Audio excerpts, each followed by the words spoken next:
Well, welcome to this introduction to Christian Asian mental health. My name is DJ Chuang. I'm one of the co-founders, and I'm thrilled to be here on LinkedIn Live to share a brief introduction with you.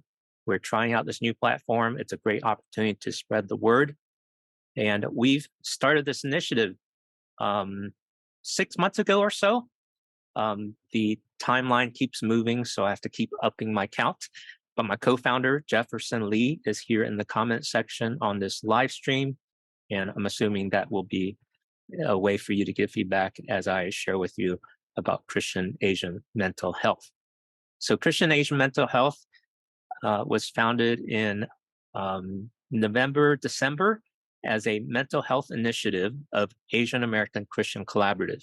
And you may have heard of Asian American Christian Collaborative because it was started during the midst of the pandemic because of anti-Asian hate and in the rhetoric and then also in the crimes. And so a larger group of Asian American Christians across the country and even supporters around the world and friends from the non-Asian communities really wanted to proclaim their faith and stand for justice. And we put together a statement signed by over 10,000 people. We used our voices and our faces and our feet to really declare the importance of our Asian American lives and also stand in solidarity with our African American brothers and sisters. And we had a national prayer rally in the March of 2021 after the Atlanta shootings. So that's the Asian American Christian Collaborative. And through our good partnership and collaboration, since Asian American Christian Collaborative is a collaborative, we put together Christian Asian mental health. And we really wanted to address the crisis and the pandemic of the mental health situation, starting here in the US, and if the Lord moves fast, potentially around the world. And we wanted to start where we could with what we had. And so I took the podcast that I started in 2018 called Erasing Shame and put that under the umbrella of Christian Asian mental health so that we could continue the conversations to encourage Christian Asian mental health and give it a tighter focus rather than just talking about Asian American lives and relationships with regards to how shame and our culture of shame affects that. We tightened the focus to focus on Christian Asian mental health. And our mission, our vision is to advance the compassion and care for all people through faith communities. And we do that with concierge level service. So having been in conversations and networks with mental health efforts, mostly in the secular arena, in the secular arena, and also in my conversation with church leaders and mental health experts. There's a thing they say that there's a lot of resources. There's so many resources for mental health, and that is true. But when you have so many choices, it actually paralyzes people and they don't know what to do. And so we want to come alongside, give it a warm and personal coaching and concierge level service to help people, especially churches, to know how to use the right resources, the trusted resources that fit in their community and in their context. So that's where we come in, Christian Asian mental health. And we want to come alongside, suggest and recommend and collaborate and partner on providing the right resources to help each church develop care ministry and what mental health would look like in that community. So I'm already in conversation with dozens of churches around the country. The reception has been better than I anticipated. So lots of green lights, lots of open doors. And I'll be sharing with you as these churches make progress, but it comes through one conversation at a time. And so that's where you can get involved, refer those churches and those Christian leaders, deacons, elders in those churches, so that we could start those conversations and figure out and explore together and develop what a care ministry would look like in those churches and perhaps in your church. And so as we develop that, we use a very simple framework called the continuum of care. We might call it the circle of care. We're developing this as we go. So it's a very dynamic process. It's a collaborative process. And it's going to look different in each church, but there's four S's that help us identify the ingredients to advance compassion and care in Asian American churches. The four S's are sermons, stories, seminars, and support groups. Again, that's sermons, stories, seminars, and support groups. So let me explain what each of those are. So sermons, that's the Word of God being opened and taught and explained on the weekend worship service. And the Bible has a lot to say about our overall well-being. Shalom is the recurring theme throughout the Old Testament. And then the New Testament, that becomes words like peace and hope and joy and love and encouragement and fellowship and all the things that go into our overall well-being as humans. And the language that we use today in today's culture is mental health. So mental health is intricately weaved with spiritual health, and we want to be a part of opening that conversation because all of us deal with mental health. Not only those that have a official chronic diagnosis in the DSM-5, which is the diagnostic manual but used by the American Psychological Association, but we all deal with stress and anxiety, depression, worry, sometimes grief and trauma, and in worst case scenarios, perhaps abuse and other kinds of things. So mental health is part of our human condition, and we want to promote healthy living through sermons. So as the Bible talks about places of do not be anxious or do not worry, those are opportunities we can integrate and flow into using the vernacular, the language that people use today to talk about mental health so that people do not need to needlessly suffer. The sermons, grounded in the Word of God to help us see holistic living, healthy living. Number two, stories. Hearing stories of others who have lived and recovered and received healing and support for mental health is such a transformative experience because sermons typically address the mind and maybe touch the heart, but stories really connect to the heart, human to human, person to person. When we see someone's story, it powerfully inspires and motivates us to have empathy and understand that we are not alone. And so stories make it come alive and shows us that we have hope. Third, seminars. Now, part of the reason that there's a lot of discomfort and uncomfortableness in talking about mental health is we don't want to say something wrong. So seminars can give us the education that most of us don't have unless you're a psychology major or you're a trained therapist. And even pastors, they might have one course during their whole 3 or 4 years of seminary training that touches on pastoral counseling and a little bit of psychology. So most of us are not educated on mental health.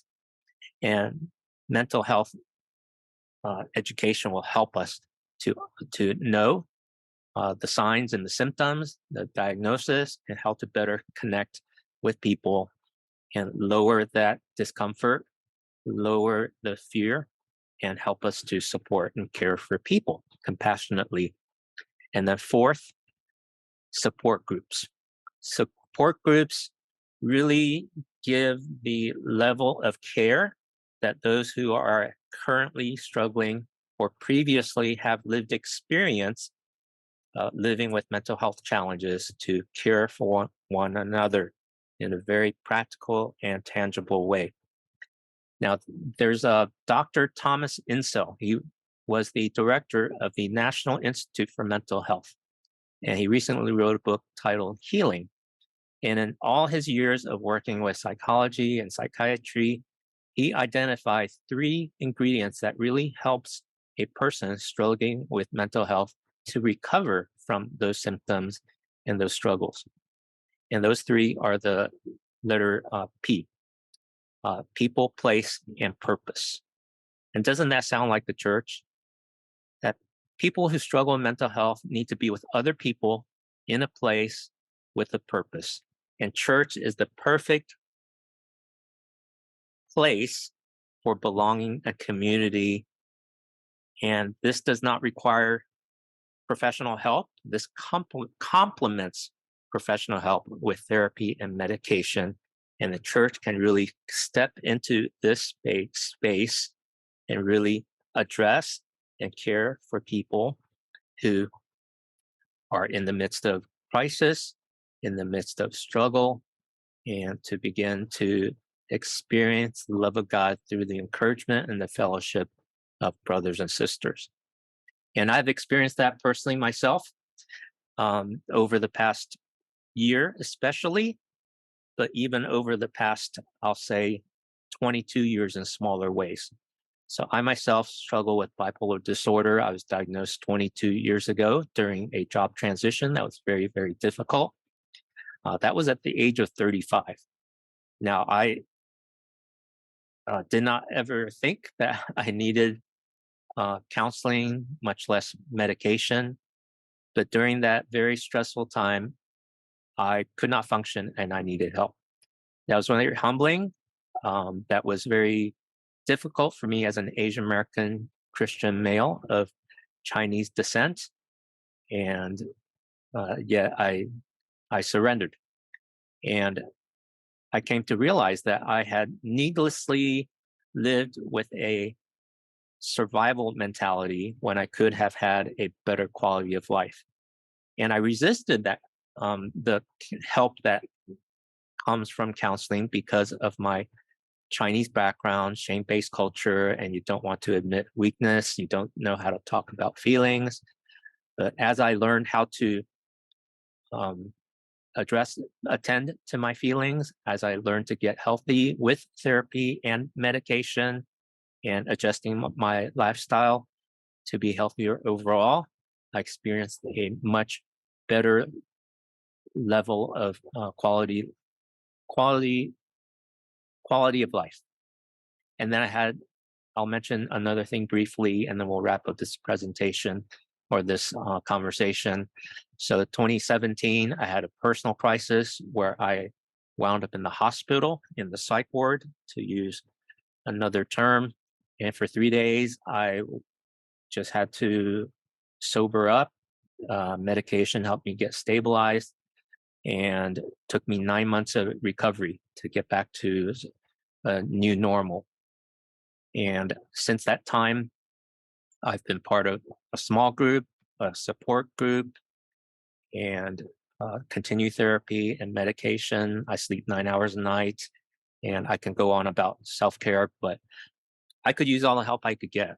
And one of the most valuable and accessible pieces, because therapy, I remember finding a therapist was very challenging. Finding a psychiatrist took nearly 3 to 6 months, which means I just had to endure and suffer without much relief.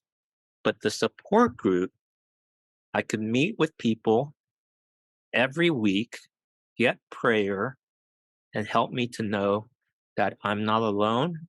There's people that are with me in the struggle, and that made my burden a little lighter. That became the hour when I could let my hair down, metaphorically, and know that I'm not being judged because I'm in a room with other people who also struggle. And we had 3 to 5 minutes to share our story of what was happening in our lives in the moment.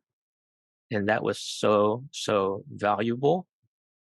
And it's not very expensive. It's practically no cost because it's volunteer run. I'm so very grateful for how support groups helped me through that journey. And over the past year, I've hosted 3 support groups through the Living Grace curriculum. And I'll add a link in the show notes if you're interested in how to do that. And that's what we're doing here at Christian Asian Mental Health. We want to connect you with existing resources that are ready to go. Doesn't require years of training, doesn't require thousands of dollars of tuition. You can get started with 2 to 3 people that would commit to providing a support group ministry that would share their stories. I'm happy to connect you with people that can provide seminars. We could even do it through a live stream specifically for your audience. And then I'm putting together a little worksheet on how to talk about mental health in sermons. So that's how we're going to come alongside, partner with you, collaborate with you, provide the 4 S's in your very church community so that you can advance compassion and care for your congregation and for your community. So this is a tremendous outreach opportunity because in church planting and outreach and evangelism efforts, we're constantly using this phrase, felt needs. And there's no greater felt need than someone who's struggling with mental health. And the statistics tell us at any one time, 20 to 25% of us struggle with mental health. 50% of people struggle with mental health in their lifetime. And what a tremendous opportunity for the church to really be a witness of the compassion and care that Jesus offers through his people and through his church. So connect with us at camh.network. I'll add a link in the comments here so that you can connect with us. I would love to connect with you, have that personal conversation on how we can collaborate and develop a care ministry in your church. And we're here to serve you. So camh.network. Would love your feedback on this first dry run of this video and how we can continue this conversation on the Erasing Shame podcast and perhaps future webinars and other ways that we can equip you. Thank you for watching. Appreciate you. God bless you. Bye-bye.